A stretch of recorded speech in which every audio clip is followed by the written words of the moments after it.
kalian semua sedang menyaksikan program Bener Nggak Sih? Atau bahasa Malukunya, Betul Kaseng? Menguak fakta di balik hoax bersama Beta Diolvia Wirajaya, khusus hari ini datang dari Maluku untuk mau kasih informasi penting. Nah teman-teman semua, pandemi ini masih berlangsung dan tentunya mulai dari kerabat dekat, saudara ataupun teman-teman kita sendiri sudah banyak kehilangan mulai dari bapak mama, adik kakak ataupun teman terdekat karena terjangkit virus COVID-19. Namun pepatah mengatakan mati satu tumbuh seribu.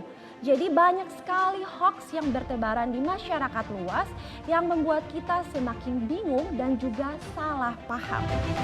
Salah satu informasi yang masih dipercaya banyak orang adalah beredarnya kabar yang menganggap banyak orang meninggal dunia di rumah sakit itu gara-gara divonis COVID-19.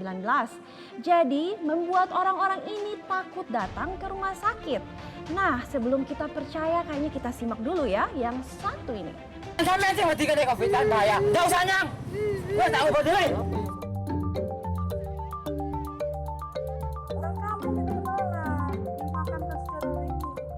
Jangan ke rumah sakit jika tidak ingin di-COVID-kan. Dan jangan ke rumah sakit karena justru akan meninggal dunia. Inilah narasi-narasi yang beredar melalui media sosial hingga aplikasi pesan di tengah masyarakat. Seperti dikutip dari akun Satgas COVID-19, salah satunya sebuah akun Facebook bernama Sultan Arka yang mengunggah status keanehan soal banyaknya pasien COVID dirawat di rumah sakit justru meninggal dunia. Narasi ajakan agar masyarakat tidak ke rumah sakit karena bakal di-COVID-kan juga beredar di media sosial. Dalam unggahan sebuah akun Facebook disebut ada beberapa penyakit yang bakal divonis COVID-19 agar rumah sakit mendapat dana ratusan juta rupiah dari pemerintah. Tudingan soal rumah sakit meng-COVID-kan pasien sempat membuat sejumlah orang akhirnya menolak jenazah keluarga mereka dimakamkan secara protokol COVID-19. Tak sedikit keluarga pasien yang akhirnya bersitegang dengan pihak rumah sakit karena status COVID-19 sang pasien.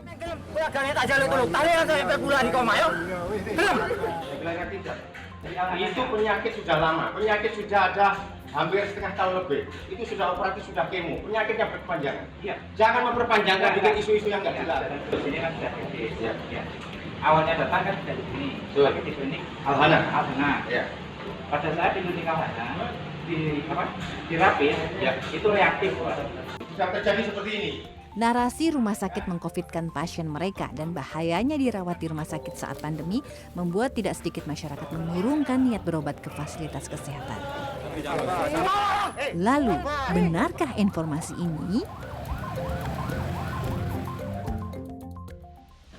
Gara-gara informasi yang tidak bisa dipertanggungjawabkan ini, tidak sedikit warga yang terinfeksi COVID-19 memilih untuk tetap berada di rumah saja ketimbang harus ke rumah sakit. Padahal kondisinya itu tidak memungkinkan untuk dirawat di rumah. Misalnya nih, memiliki penyakit bawaan berat seperti mengidap diabetes, penyakit jantung, asma, dan juga lain sebagainya. Nah, kita sendiri ini harus tahu kapan kondisi pasien COVID yang harus segera mendapatkan perawatan di rumah sakit. Sebab banyak pasien COVID-19 yang sudah sampai di rumah sakit dalam kondisi buruk dan akhirnya tidak tertolong lagi.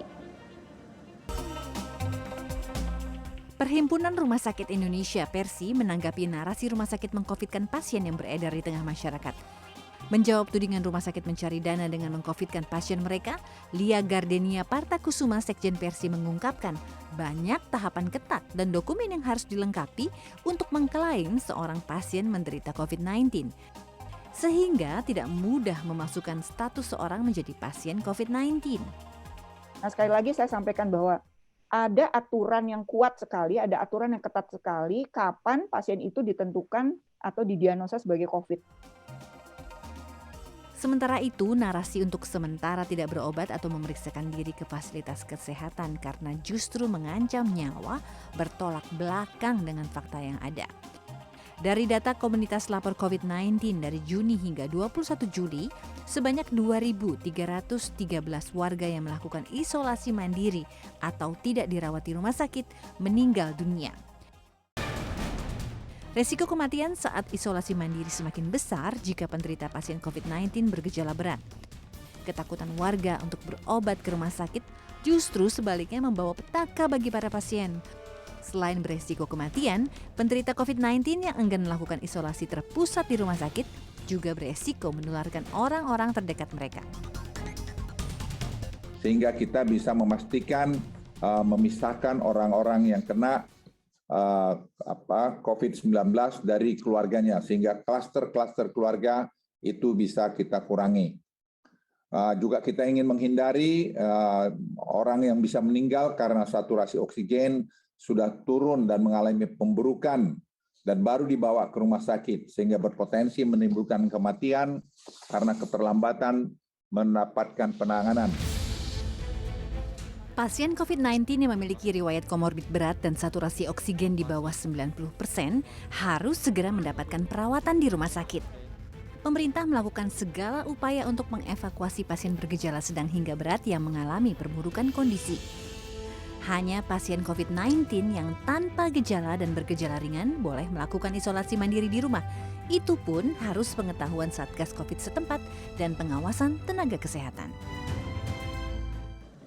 Nah, semoga jelas ya sekarang tidak ke rumah sakit karena takut meninggal gara-gara COVID itu tidak benar alias hoax.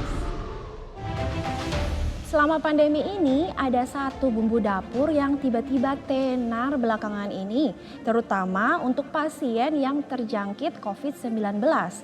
Nah, Delvi ini penasaran ya, kenapa ini bisa tenar dan bumbu dapur apa ini? Langsung saja ya, ini dia bawang putih.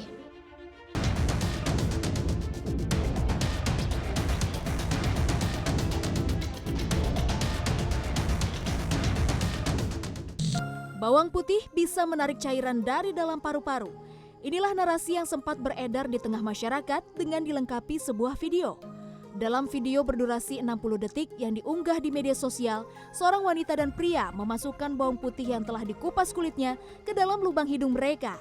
Setelah menunggu beberapa lama, cairan keluar dari lubang hidung mereka.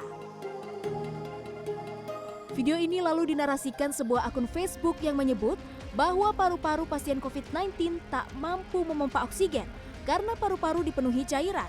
Dengan meletakkan bawang putih di lubang hidung selama belasan menit disebut bisa membersihkan paru-paru. Bawang putih memang mengandung sejumlah zat dan nutrisi yang secara ilmiah bermanfaat bagi tubuh. Di antara manfaat bawang putih adalah meningkatkan kekebalan tubuh hingga menurunkan tekanan darah. Namun benarkah bawang putih juga berkhasiat menarik cairan dari dalam paru-paru? Nah, tamang-tamang udah lihat kan ya video bawang putih ampuh menarik cairan keluar dari paru-paru ini beredar luas sekali lewat WhatsApp. Tapi sebenarnya benar nggak sih? Aduh, langsung saja ya nggak pakai lama-lama kita lihat video yang satu ini. Video yang memperlihatkan cairan keluar dari hidung setelah memasukkan bawang putih beberapa menit dengan narasi cairan paru-paru keluar sempat membuat sebagian masyarakat percaya lalu membagikannya ke media sosial dan aplikasi pesan. Bawang putih yang memang mempunyai kandungan yang dipercaya berkhasiat untuk sejumlah penyakit tak jarang dikaitkan dengan pengobatan COVID-19. Namun belakangan informasi ini menyesatkan.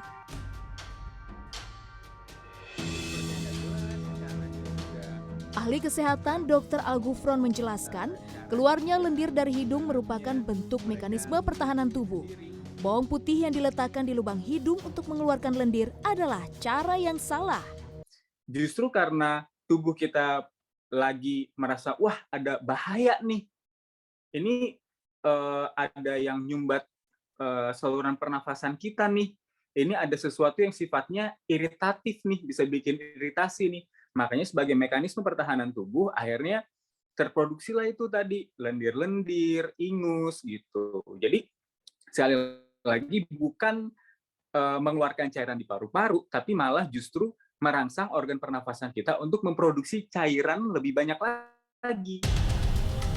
Tak hanya tidak terbukti secara ilmiah, memasukkan bawang putih ke lubang hidung justru berisiko menimbulkan iritasi. Selain itu, penderita COVID-19 juga berisiko kolaps kekurangan oksigen karena lubang hidung tertutup bawang putih dalam belasan menit.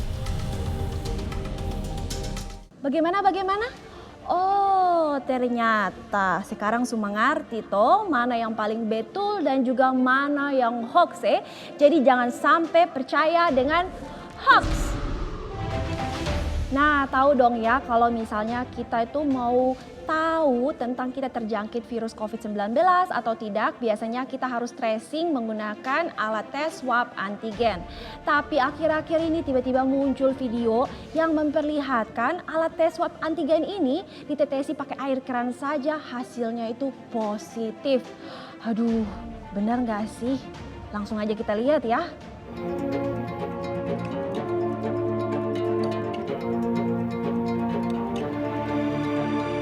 Swab antigen saat ini menjadi salah satu alat tes COVID-19 yang dianjurkan pemerintah.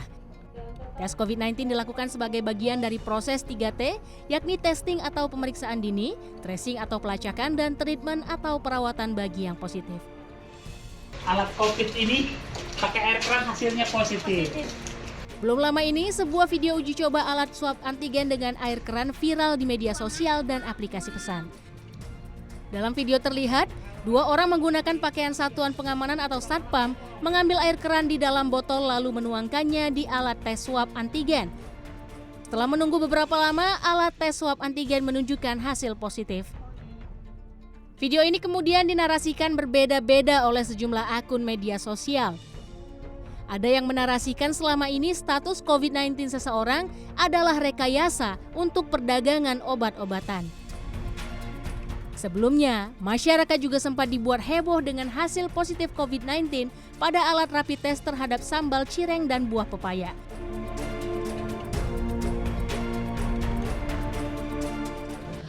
Aduh, ini asli loh, bikin jadi parno kan? Nah, kalau pakai air putih saja bisa positif, jangan-jangan ketong semua ini kalau positif COVID itu karena dites pakai kita punya cairan pun langsung positif gitu. Aduh, kayaknya kita tanpa pikir panjang lagi kita tanya langsung ya ke ahlinya. Kita cek yang satu ini. Kalau positif, gua nggak mau di swab lagi tiap minggu, bohong. Ahli biomolekuler Ahmad Rusdan Utomo menjelaskan, sistem kerja alat swab antigen juga sangat tergantung pada proses kimia spesimen. Air keran bukanlah spesimen yang tepat dan memiliki tingkat keasaman air atau pH yang tidak terkontrol. Sehingga air keran malah merusak sistem buffer pada alat dan memunculkan hasil positif palsu. Menurut saya, air keran itu tidak menurunkan virus, setahu saya. Makanya digunakan cuci tangan, ya kan, untuk cuci muka gitu, tapi bukan sebagai sumber penularan virus. Dan yang berikutnya, air itu kan sebetulnya tidak terkontrol pH-nya.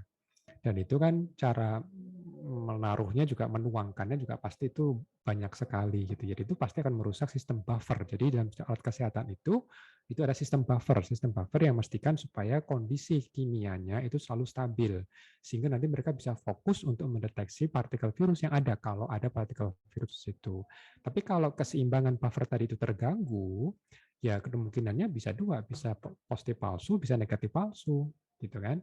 Dan itu pun juga nanti tidak akan tercatat. Kalau mau eksperimen, ya berarti dengan guru yang benar, gitu ya, dengan peruntukan yang tepat, gitu. Jangan hanya membuat kehebohan yang tidak perlu. Menurut saya seperti itu.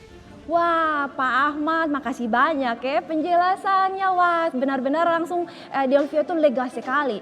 Jadi semuanya jangan pernah takut ya untuk tes antigen.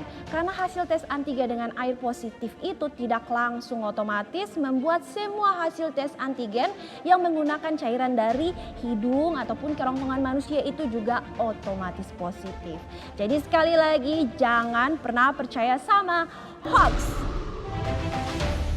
Semoga seluruh rangkaian informasi yang tadi Beta sudah sampaikan buat teman-teman semua menjadi lebih paham dan sekarang sudah bisa membedakan mana informasi yang benar dan juga tidak benar ya. Sampai jumpa lagi di Bener Nggak Sih atau Batul Kaseng, menguak fakta di balik hoax lainnya. Beta Delvia Wirajaya, sampai jumpa.